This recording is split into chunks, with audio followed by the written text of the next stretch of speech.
तो जय हिंद, आप सबों का एक बार फिर से स्वागत है लुसेंट के इस 1000 टॉप मोस्ट इम्पोर्टेंट क्वेश्चन के सीरीज़ में। तो आज हम लोग 50 से आगे क्वेश्चन को करेंगे। यदि आप पहली बार चैनल पर विजिट कर रहे हैं और वीडियो को पूरा देखने के बाद अगर वीडियो आपको अच्छा लगे तो चैनल को लाइक, सब्सक्राइब और शेयर ज़रूर कर दें। यदि आप हमारे कंटिन्यू व्यूअर हैं तो वीडियो को लाइक ज़रूर कर देंगे। तो चलिए बिना वक्त गवाए पहले प्रश्न की ओर हम लोग बढ़ेंगे। पहला प्रश्न है आपके सामने, बांदीपुरा राष्ट्रीय उद्यान किस राज्य में अवस्थित है? बांदीपुरा राष्ट्रीय उद्यान किस राज्य में अवस्थित है? तो आपके सामने ऑप्शन ए है जम्मू कश्मीर, ऑप्शन बी है हिमाचल प्रदेश, ऑप्शन सी है केरल और ऑप्शन डी है कर्नाटक। तो दोस्तों इस प्रश्न का सही आंसर ऑप्शन डी कर्नाटक हो जाएगा। आपको बता दें कि कर्नाटक में बांदीपुरा राष्ट्रीय उद्यान स्थित है और इसे टाइगर संरक्षण के लिए भी जाना जाता है। तो ये टाइगर संरक्षण आपसे पूछ सकता है बांदीपुरा राष्ट्रीय उद्यान किस पशु के संरक्षण के लिए है? तो टाइगर के संरक्षण के लिए है। आपके सामने अगला प्रश्न है, चीन में पहली बार सिविल सर्विसेज की परीक्षा कब से शुरू की गई? प्रश्न को ध्यान से आप लोग देखिएगा। आपके सामने प्रश्न है, चीन में सिविल सेवा परीक्षा सबसे पहले कब शुरू की गई? तो आपको बता दें चीन में सिविल सर्विसेज की परीक्षा 600 ईस्वी में शुरू की गई। अगर भारत की बात करें तो लंदन में सिविल सर्विसेज कमीशन का गठन 1854 में किया गया था और प्रथम भारतीय सिविल सेवा परीक्षा पास करने वाले सत्येंद्र नाथ बनर्जी थे जो 1864 सत्येंद्र नाथ टैगोर थे जो 1864 में सिविल सर्विसेज की परीक्षा पास किए थे। अगला प्रश्न आपके सामने है, सर्वप्रथम किस विदेशी को भारत रत्न पुरस्कार से सम्मानित किया गया? तो इस क्वेश्चन का राइट आंसर ऑप्शन है खान अब्दुल गफ्फार खान को किया गया था। इन्हें सीमांत गांधी के नाम से भी जाना जाता है।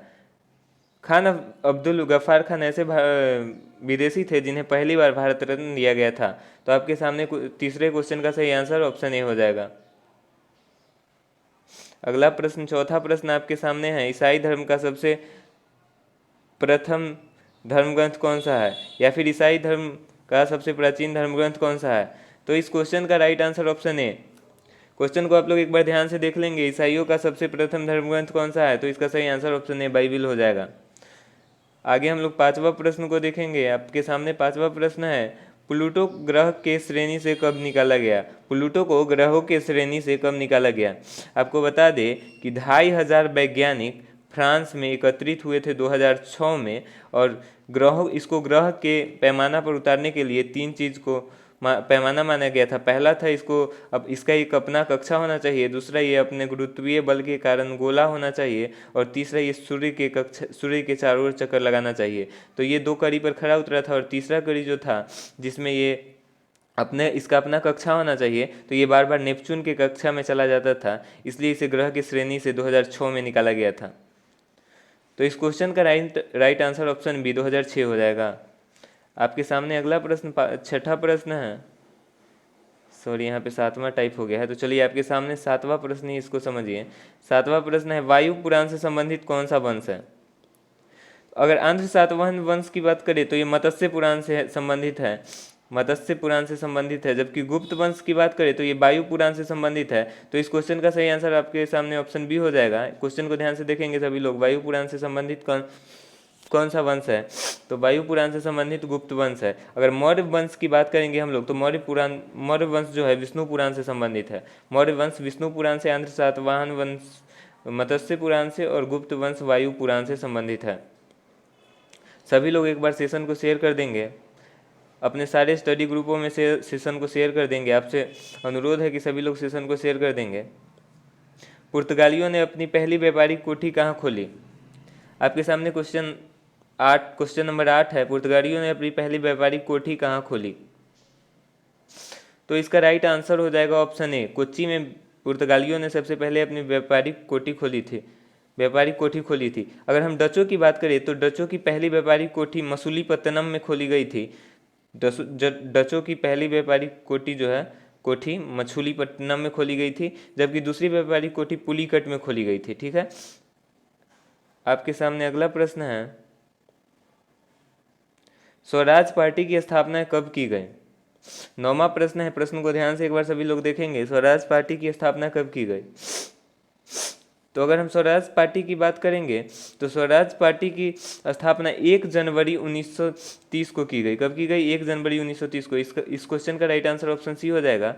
अगर हम 5 फरवरी 1922 की बात करें तो इस दिन चौरी चौरा हत्याकांड हुआ था 5 फरवरी 1922 को। जबकि अगर हम 3 फरवरी 1928 की बात करें तो इस दिन साइमन कमीशन भारत आया था। तो इस क्वेश्चन का राइट आंसर ऑप्शन सी। एक बार क्वेश्चन सही से देख लेंगे। स्वराज पार्टी की स्थापना कब की गई थी? इसका राइट आंसर ऑप्शन सी 1 जनवरी 1950। आपके सामने अगला प्रश्न है, 10वां प्रश्न। वेदों की ओर लौटो का नारा किसने दिया था? 10वां प्रश्न आपके सामने है, वेदों की ओर लौटो का नारा किसने दिया था?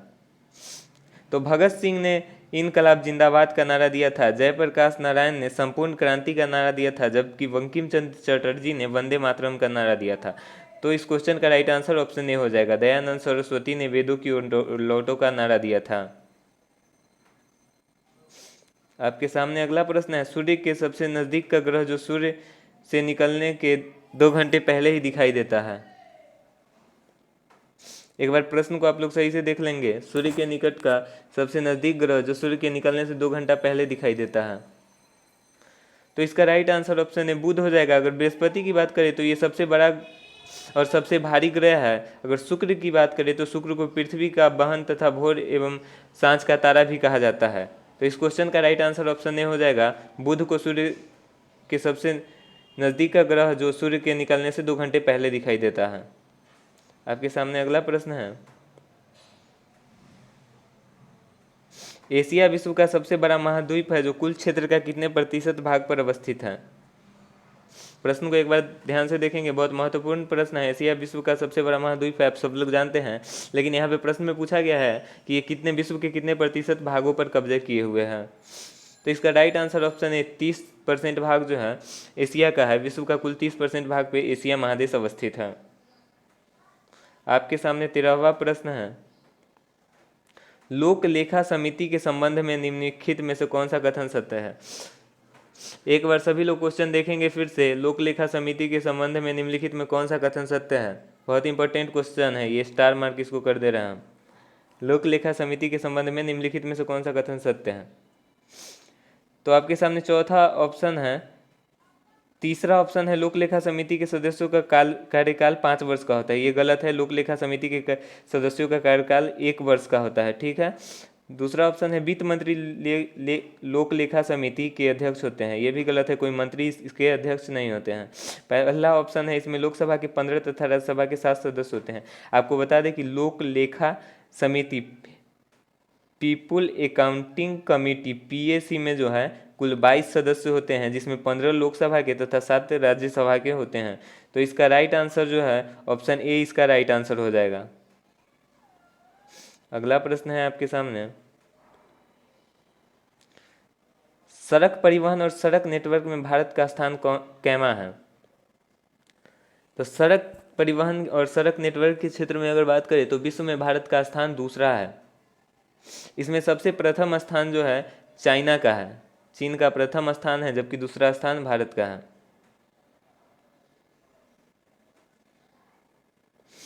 जिंदगी 2011 की जनगणना के अनुसार सबसे अधिक जनसंख्या घनत्व वाला राज्य कौन सा है?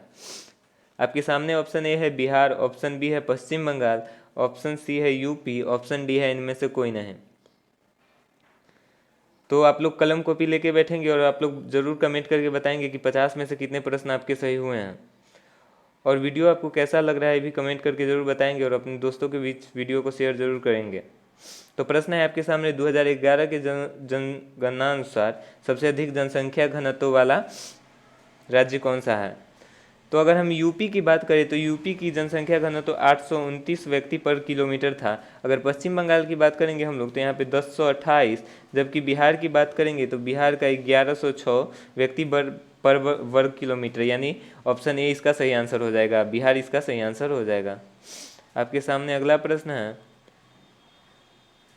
वायुमंडल में व्याप्त आर्द्रता की मात्रा को किस यंत्र द्वारा मापा जाता है? वायुमंत्र में वायुमंडल में पर्याप्त आर्द्रता की मात्रा को किसी यंत्र के द्वारा मापा जाता है। लैक्टोमीटर के द्वारा दूध की शुद्धता को मापा जाता है। अगर हाइड्रोमीटर की हम लोग बात करें तो हाइड्रोमीटर की द्रवों का अपेक्षिक घनत्व हाइड्रोमीटर से मापा जाता है। तो इस क्वेश्चन का राइट आंसर ऑप्शन है हाइग्रोमीटर हो जाएगा। आपके सामने अगला प्रश्न है, किस मुगल सम्राट ने तंबाकू के उपयोग को प्रतिबंधित किया? प्रश्न को एक बार सभी लोग ध्यान से देखेंगे। किस मुगल सम्राट ने तंबाकू के उपयोग को प्रतिबंधित किया? तो अगर हम बाबर की बात करें तो 16वीं शताब्दी में पुर्तगालियों द्वारा भारत में तंबाकू के उपयोग को बहुत बढ़ाया गया था। और एक चीज़ आप लोग को बता दें कि तंबाकू में नारकोटीन पाया जाता है। नारकोटीन किस में पाया जाता है? तंबाकू में। और बाबर ने तंबाकू के उपयोग को बढ़ावा दिया था, क्योंकि उस समय बाबर के समय पुर्तगाली भारत में आए थे। और जब पुर्तगाली भारत में आए थे तो वो तंबाकू के बिजनेस यहाँ पे किए थे। तो तंबाकू का बढ़ावा बाबर ने 16वीं शताब्दी में किया था, लेकिन जहांगीर ने तंबाकू पर प्रतिबंध लगा दिया था। तो इसका राइट आंसर ऑप्शन बी हो जाएगा। अगला प्रश्न देखेंगे हम लोग, इंदिरा गांधी परमाणु अनुसंधान केंद्र कहाँ अवस्थित है? आपके सामने क्वेश्चन 18 है, इंदिरा गांधी परमाणु अनुसंधान केंद्र कहाँ पर अवस्थित है? ठीक है, तो इसका राइट आंसर ऑप्शन है तमिलनाडु हो जाएगा। तमिलनाडु में इंदिरा गांधी परमाणु अनुसंधान केंद्र अवस्थित है। आपके सामने अगला प्रश्न है, एक दूसरे को काटती दो हड्डियां किसका प्रतीक है? एक दूसरे को काटती दो हड्डी के ऊपर एक खोपड़ी किसका प्रतीक है? तो ये इस क्वेश्चन का आंसर सभी लोगों को पता है। सभी लोग इस क्वेश्चन के आंसर को कमेंट करेंगे एक बार। तो यह जब भी आप बिजली के खंभे के नीचे जाते हैं तो वहाँ पे देखते होंगे कि दो हड्डियों के ऊपर एक खोपड़ी का प्रतीक बना होता है, जो बिजली का खतरा को दर्शाता है। तो क्वेश्चन नंबर 19 का सही आंसर ऑप्शन बी बिजली का खतरा हो जाएगा। अगला प्रश्न है आपके सामने, 20वां प्रश्न आपके सामने है। प्रश्न को सभी लोग ध्यान से देखेंगे, संयुक्त राष्ट्र दिवस कब मनाया जाता है? तो अगर हम संयुक्त राष्ट्र की बात करें तो इसकी स्थापना 24 अक्टूबर 1945 को की गई थी। 24 अक्टूबर 1945 को, तो 24 अक्टूबर को ही संयुक्त राष्ट्र दिवस मनाया जाता है। तो इस क्वेश्चन का राइट आंसर ऑप्शन ए हो जाएगा। अगला प्रश्न आपके सामने है, संसार की सबसे लंबी नदी कौन सी है? क्वेश्चन नंबर 21 ध्यान से देखेंगे बच्चे, संसार की सबसे लंबी नदी कौन सी है? तो इसका राइट आंसर नील नदी हो जाएगा। अगर हम बात करें पानी रखने की तो सबसे ज़्यादा पानी और सबसे ज़्यादा गहरी नदी अमेजन नदी, विश्व की सबसे ज़्यादा पानी एब्जॉर्ब करने वाली और सबसे ज़्यादा गहरी नदी अमेजन नदी है। जबकि अगर भारत में बहने वाली सबसे लंबी नदी की बात करें तो गंगा है। तो इस क्वेश्चन का right answer option B Neil नदी हो जाएगा। अगला प्रश्न आपके सामने है, निम्नलिखित में से किसे सर्वश्रेष्ठ अभिनेत्री को दादा साहब फाल्के पुरस्कार दिया गया है? बहुत इंपॉर्टेंट क्वेश्चन है, देखिएगा ये क्वेश्चन करेंट का है, लेकिन चलिए इस सीरीज़ में शामिल हो गया है तो बहुत इंपॉर्टेंट मोस्ट इंपॉर्टेंट भी है। इसको लिख लेंगे, सभी लोग अपने कॉपी में लिखेंगे इस क्वेश्चन को देखिए, निम्नलिखित में से किसे सर्वश्रेष्ठ अभिनेत्री को दादा साहब फाल्के पुरस्कार दिया गया है? अगर हम कंगना रनौत की बात करेंगे तो कंगना रनौत को राष्ट्रीय फिल्म पुरस्कार 2021 से सम्मानित किया गया है। दीपिका पादुकोण को जो है दादा साहब फाल्के पुरस्कार 2021 दिया गया है। ठीक है, महिला एक्टर की अगर हम बात करें तो दीपिका पादुकोण है जिनको दादा साहब फाल्के पुरस्कार 2021 दिया गया है। अगर हम पुरुष की बात करें तो दीपिका को जो है छपाक फिल्म के लिए दिया गया है। लक्ष्मी बॉम्ब के लिए अक्षय कुमार को दिया गया है। ठीक है, बेस्ट एक्टर मेल का अवार्ड जो है अक्षय कुमार को लक्ष्मी बॉम्ब के लिए दिया गया है। जबकि बेस्ट फिल्म का दादा साहब फाल्के पुरस्कार तान्हाजी को दिया गया है, जिसके डायरेक्टर ओम राउत थे, और उसमें अजय देवगन और सैफ अली खान थे। तो बेस्ट फिल्म का अवार्ड तान्हाजी को दिया गया है। इस क्वेश्चन को सभी लोग अपने नोट्स में लिख लेंगे, बहुत इंपॉर्टेंट क्वेश्चन है। अगला प्रश्न देखेंगे हम लोग, क्वेश्चन नंबर 23। क्वेश्चन नंबर 23 आपके सामने है, दिलीप ट्रॉफी किस खेल से संबंधित है? सभी लोग क्वेश्चन को ध्यान से देखेंगे। क्वेश्चन नंबर 23, दिलीप ट्रॉफी किस खेल से संबंधित है? तो इस क्वेश्चन का राइट आंसर हो जाएगा option A cricket. Dilip trophy cricket से संबंधित है। अगला प्रश्न को देखेंगे हम लोग,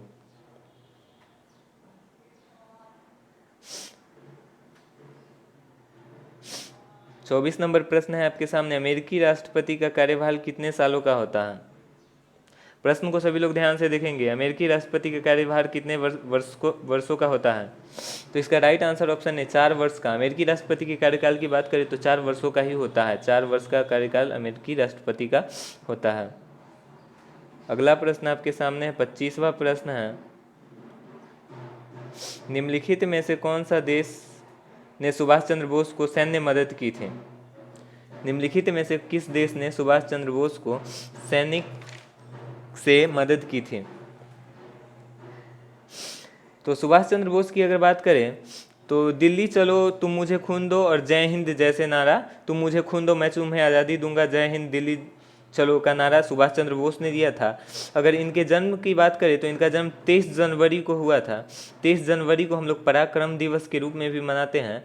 और सुभाष चंद्र बोस के द्वारा लिखित पुस्तक का नाम द स्ट्रगल स्टडी है, the struggle study, STRUGGLE, struggle study Subhash Chandra Bose के द्वारा लिखी गई पुस्तक का नाम है।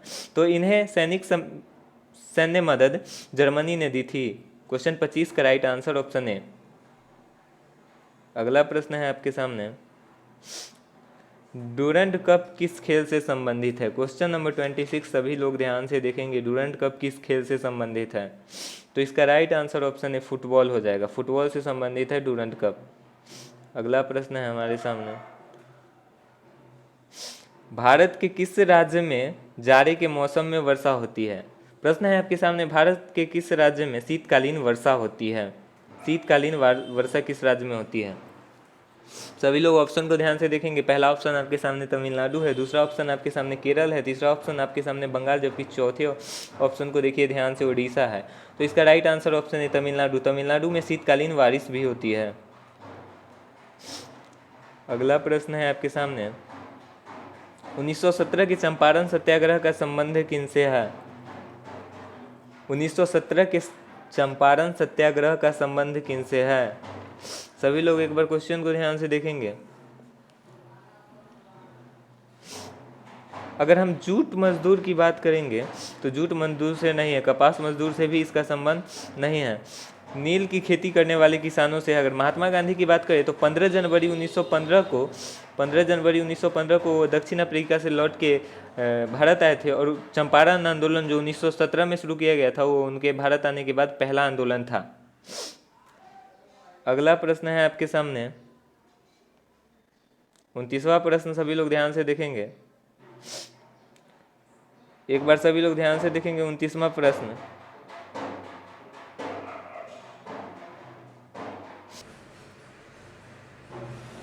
क्वेश्चन नंबर 29 है आपके सामने, बाबर ने अपनी आत्मकथा तुजुक ए बाबरी किस भाषा में लिखी थी? बाबर ने अपनी आत्मकथा तुजुक ए बाबरी किस भाषा में लिखी थी? ऑप्शन ए है आपके सामने तुर्क, ऑप्शन बी है आपके सामने फारसी, ऑप्शन सी है आपके सामने उर्दू, जबकि ऑप्शन डी है आपके सामने अंग्रेजी। तो बाबर ने अपनी आत्मकथा तुजुक ए बाबरी तुर्की भाषा में लिखी थी। इसका अनुवाद अब्दुल रहीम खाना ने फारसी भाषा में की थी। तो इसका राइट आंसर ऑप्शन ए हो जाएगा। 29 का राइट आंसर ऑप्शन ए तुर्क हो जाएगा, टर्किश इसको इंग्लिश में कहते हैं। और क्वेश्चन नंबर 30 है आपके सामने, ध्यान से देखेंगे सभी लोग, गांधी जी ने दांडी यात्रा की शुरुआत किस तारीख को की? 30 नंबर क्वेश्चन आप लोग सभी ध्यान से देखेंगे एक बार, तो इसका राइट आंसर हो जाएगा 12 मार्च 1930 को दांडी से साबरमती से दांडी तक गांधी जी ने नमक कानून को तोड़ने के लिए दांडी यात्रा शुरू की थी, और 6 अप्रैल 1930 को दांडी पहुंच के उन्होंने नमक बनाकर नमक कानून का उल्लंघन किया था, नमक कानून को तोड़ा था। तो इसका राइट आंसर ऑप्शन ए हो जाएगा 12 मार्च 1930 के। भारत में सबसे पहले सूर्योदय किस राज्य में होता है? आपको बता दें भारत में सबसे अंतिम में सूर्योदय गुजरात में होता है, जबकि सबसे पहले सूर्योदय नॉर्थ ईस्ट के राज्य अरुणाचल प्रदेश में होता है। तो इस क्वेश्चन का right answer option B Arunachal Pradesh. Arunachal Pradesh में भारत में सबसे पहले सूर्योदय होता है।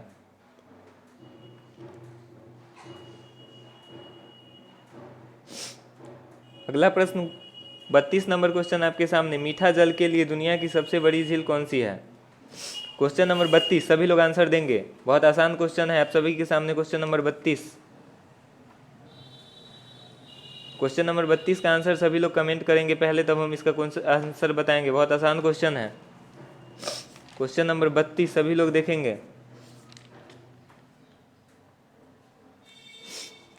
तो मीठे जल की अगर हम बात करें तो दुनिया का सबसे बड़ा झील मीठे जल के लिए सुपीरियर झील है। अगर कैस्पियन सागर की बात करें तो ये खारे पानी का दुनिया का सबसे बड़ा झील है। तो इसका राइट आंसर ऑप्शन सी हो जाएगा। Option C is the right answer. अगला प्रश्न आपके सामने है 33 नंबर प्रश्न आपके सामने है, मूत्र का रंग हल्का पीला क्यों बनता है? तो यूरोक्रोम के कारण मूत्र का रंग हल्का पीला होता है। ऑप्शन ए सही आंसर हो जाएगा। इस क्वेश्चन का सही answer option A. 34 number question आपके सामने है, अगस्त 2021 में ओलंपिक में पुरुषों की भाला फेंक में स्वर्ण पदक किसने जीता था? इस प्रश्न का आंसर जो भी जानते हो कमेंट करेंगे, और साथ में ये भी कमेंट करेंगे कि कितना मीटर भाला फेंका गया था। जो भाला फेंके थे वो कितना मीटर भाला फेंके थे, कमेंट करेंगे सभी लोग इस क्वेश्चन का आंसर। तो इस क्वेश्चन का राइट आंसर हो जाएगा नीरज चोपड़ा। नीरज चोपड़ा 87.56 मीटर भाला फेंक प्रतियोगिता में, ओलंपिक प्रतियोगिता में अगस्त 2021 में स्वर्ण पदक को जीता था। तो option A is the right answer. जो लोग इसका आंसर जानते थे सभी लोग कमेंट करेंगे।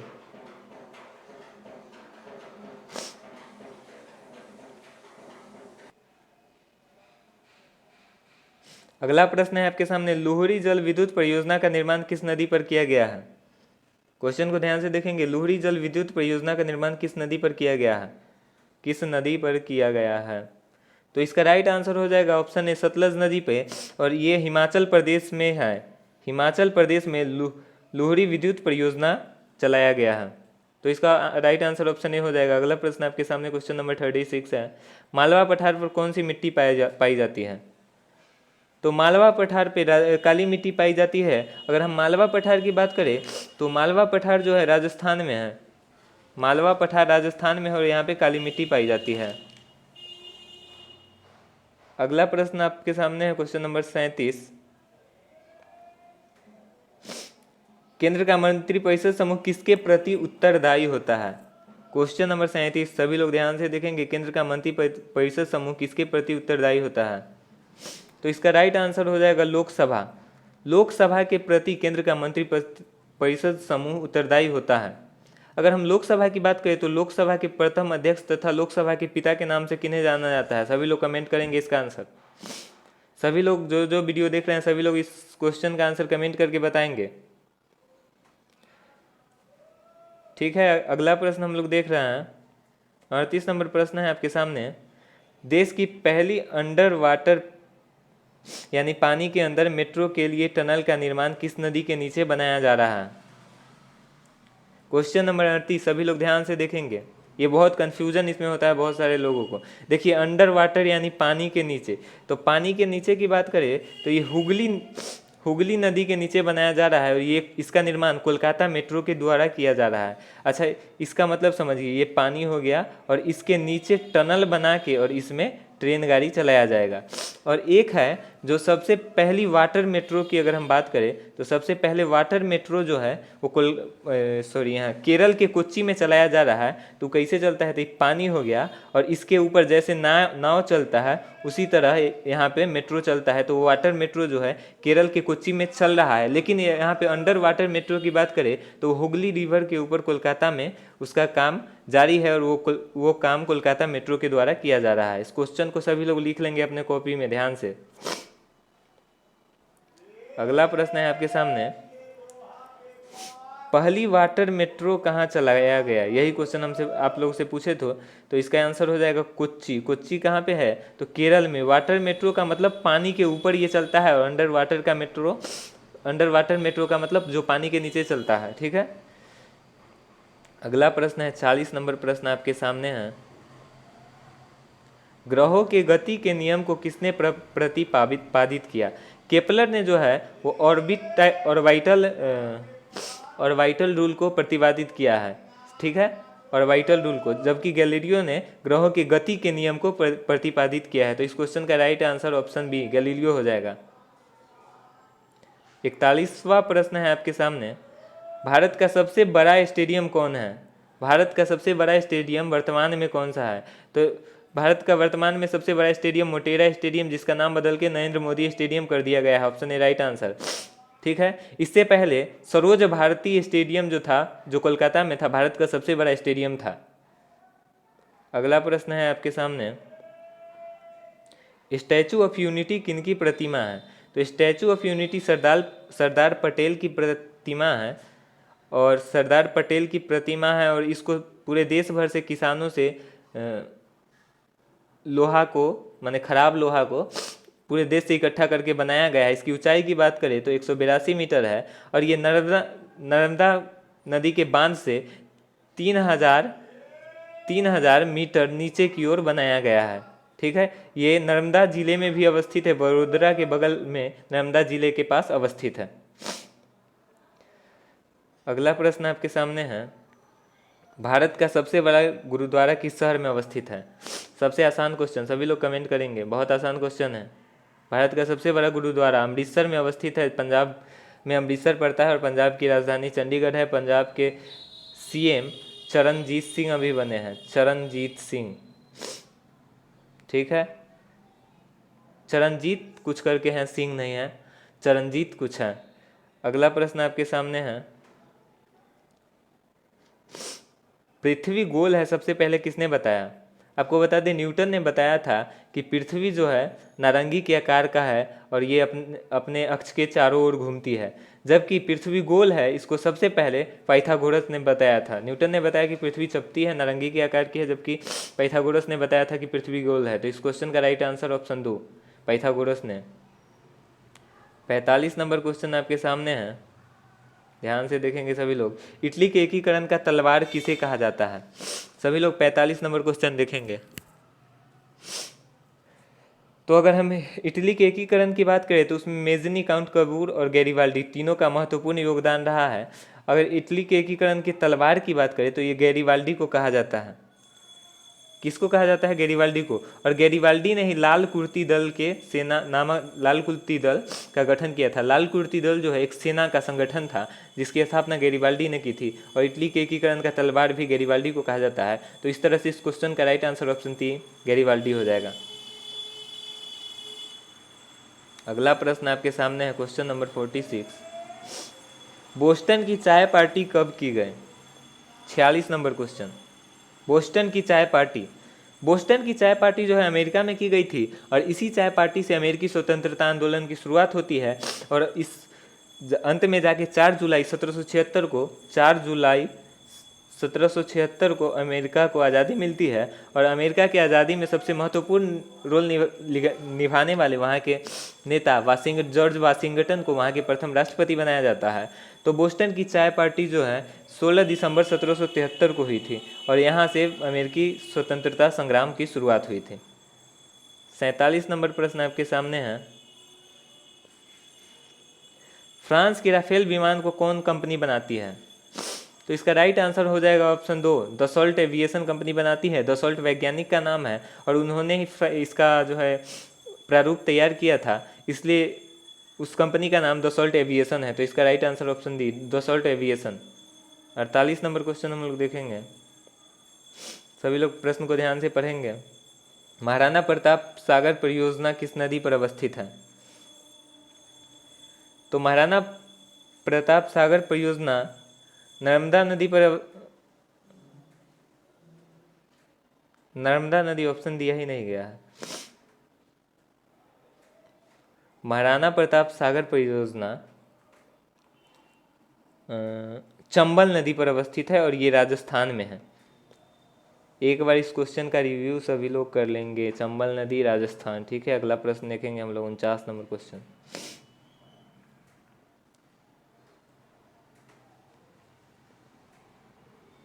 बैंक के राष्ट्रीयकरण के समय आरबीआई के गवर्नर कौन थे? तो आरबीआई के प्रथम गवर्नर स्मिथ थे, जो विदेशी थे, अंग्रेज थे। जबकि प्रथम भारतीय गवर्नर की बात करें तो सी डी देशमुख थे, जिन्हें दूसरा रेमन मैग्सेसे पुरस्कार भी दिया गया है। और अगर उस समय बैंकों के राष्ट्रीयकरण की समय की बात करेंगे तो बैंकों के राष्ट्रीयकरण के समय आरबीआई का जो गवर्नर है वो एल के झा थे, और उस समय इंदिरा गांधी की सरकार थे। 1969 में जो है बैंकों का राष्ट्रीयकरण किया गया था। इसका और राइट ऑप्शन भी 49 हो जाएगा। 50वां और आखिरी प्रश्न आपके सामने, गोरखपुर किस नदी के किनारे बसा है? अगर रामगंगा की बात करें तो रामगंगा जो है बरेली रामगंगा नदी के किनारे है। जबकि गोमती की बात करेंगे अगर हम लोग, तो गोमती जो है लखनऊ जो है गोमती नदी के किनारे है। सरयू अयोध्या के किनारे सरयू नदी है, या फिर सरयू नदी के किनारे अयोध्या बसा हुआ है। बतवा इज इक्वल। और गोरखपुर जो है राप्ती नदी के किनारे बसा हुआ है। ऑप्शन डी इसका राइट आंसर हो जाएगा।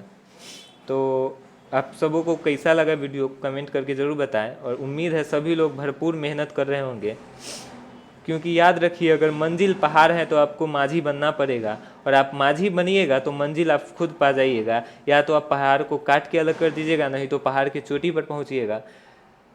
तो जय हिंद, मिलते हैं फिर से अगले वीडियो में। मेहनत करते रहिए और कमेंट करके ज़रूर बताइएगा कि वीडियो कैसा लग रहा है आप लोगों को।